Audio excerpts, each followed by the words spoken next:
Hello YouTube, welcome to a brand new video. My name is Abuze. In today's video, we are going to talk about Capture One.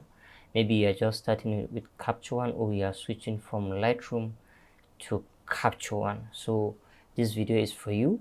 In today's video, we are going to talk about how to import your image into Capture One, and we are going to have an overview of the workspace of Capture One and how to modify your workspace. And then also we are going to talk about shortcuts, how to modify or assign some shortcuts that will help you in speeding up your work. And then we are also going to talk about how to export your images out of Capture One. So without any further ado, let's get into the video.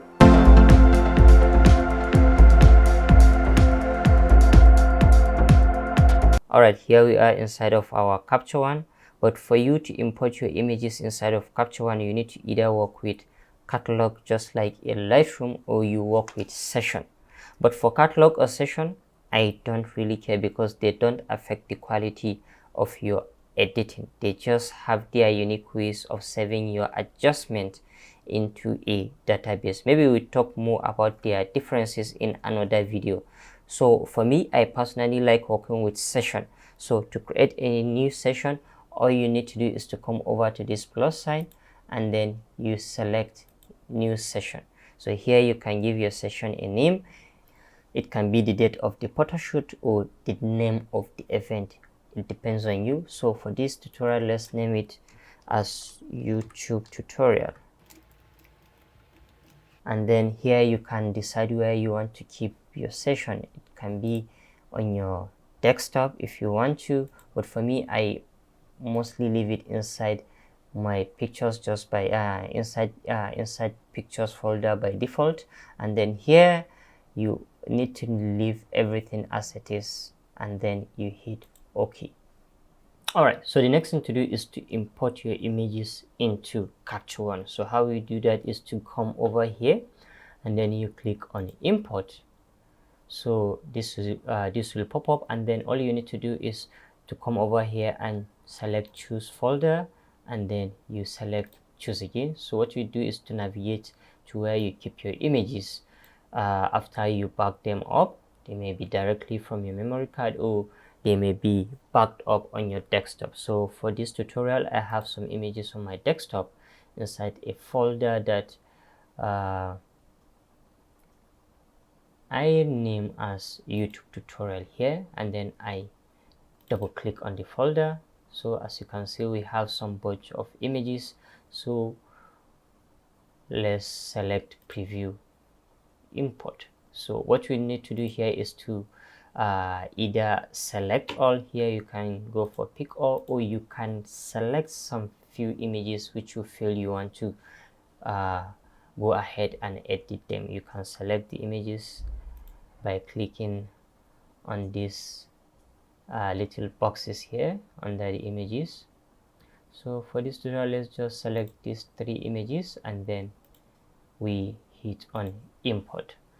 So Capture One will take its time and import the images inside of your Capture One. So as you can see, here are our images inside of Capture One ready to start editing.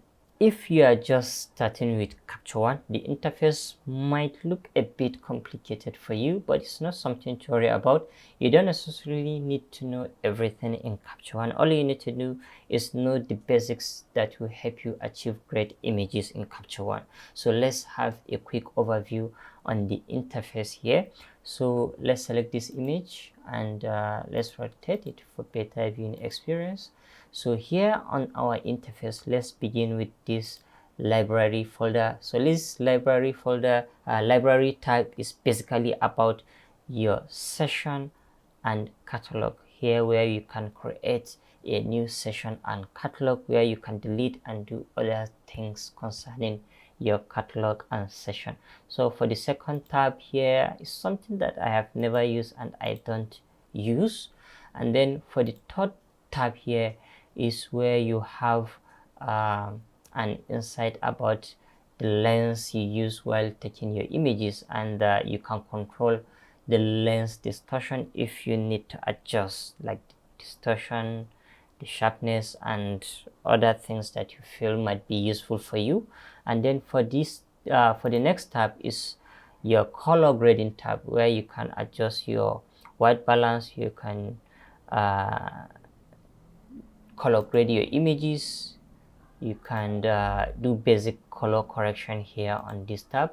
And then for the next tab is where you can adjust your exposure and other basic adjustments.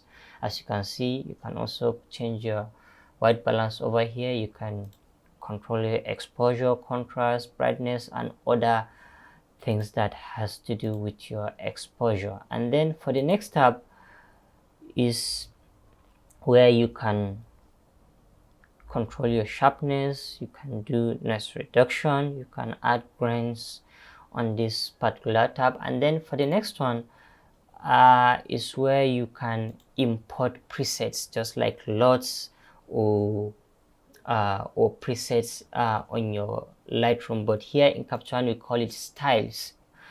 We often call it styles, but you can also call them presets, as you can see here. So this is where you can import and apply your styles here in Capture One. And then for the last tab here is where you can have an overview details of your image file here. So you can see you have your file name, and then you have the resolution and other stuffs over here. So above here, as you can see, is where we went ahead and import our image. These are export, and then here you can reset your adjustments if you decide to cancel the adjustment you apply on your image. And then here we have undo, redo. We have auto adjustment. This is something that I don't like. I have never used, and I don't advise anyone to auto adjust his images. And then here is our selection tool, where you can go over and make selection over your images. And then here is our pan tool, where you can move around your image. Let's assume we zoom our images. With this icon you can move over and navigate over your images, as you can see. And then the next tab is something that I don't use. And then the next one is crop, where you can crop your image according to the dimension that you want to crop your image. So let's undo. Let's go back to our move tool, to our selection tool, sorry. And then here is our rotate. You can rotate your images. And then the next one is something that I don't use. And then we have our brush tool. We have our healing tool, yeah. And then we have our eraser, and then we have our apply adjustment. Yeah, under here you have your copy and apply adjustment. And then for the last one is draw annotation. Is something that I have never used in Capture One. So as you can see, you just need to master your tools on your you just need to master the options you have on your interface and adopt them in editing your images. So over here also we have our before and after. This is where you can have a quick view on the before and after of your editing process. And then this is grid, where you can have some guidelines that will help you in editing your images. And then this is exposure warning. This helps you to notice if there are areas that are blown out, that are too bright or underexposed on your images. And then here we also have copy and apply of adjustment on our image. So I think basically that's just a quick overview on our interface. And something you should take note is this, your interface, your workspace is customizable. You can adjust it to exactly how you want it to look. So let's say for example this toolbars, these tabs that we are having, let's say for example this lens, I don't need it, I don't work with it at all. I can just right click over here and then I can remove tool tab, and then I select the lens and then I hit OK. Notice it is gone. And you can also add a customizable tab by right clicking, and then you add tool tab, and then you select custom tool tab, and you can give it a name. Let's say for example you give it a name like Abuze, and then you can select icon for it if you want to, and then you hit add tool tab. Notice it is here. We created a new fresh tool tab, and then we can add the tools that we feel are important to our workflow. Let's say for example we want let's say for example we want the exposure. We can click it, and then here we have it. We can add as much as we need that we often use when editing our images, as you can see. And then something important is these tabs here, they can float. You can drag any tab and it can float around. You can make your adjustments, as you can see, and then if you want you can take it back, and also you can arrange your tools based on priority, based on the things that you feel are important the most. You can drag and keep them and arrange them based on priority, as you can see. And if you feel you don't want any of the tools here, you can also remove tool, and then if you want to add any tab, you can right click and then you can go to add tool, and then you can also add back or add new tool tab if you want. And then going to our browser here, you can zoom and increase the size of the thumbnails here. You can scale them down, and then you can reduce the size of the browser, as you can see. And if you feel you don't want it by this side, you want it at the bottom here, just like Lightroom, you can come to view, and then you can go over to customize browser, and then you click here, and as you can see it's placed at the bottom, and then you can reduce the size if you want to, and you can increase. And this negative space also, you can add some tools that you feel they are important to you. Let's say for example you want to add something on this negative space, you can right click and you hit on customize. As you can see, you can add, let's say for example rotate, you can add it here. You can add delete, you can add virtually anything that you feel is important to you on any of these negative spaces that you are seeing. You can add here, and then you can also add another one here if you feel you are okay with it, and then you go to done. So let's say for example you want to restore it to its default, you can just go to Windows and then Workspace, and then you click on default, and as you can see our interface or workspace has restored to its default format.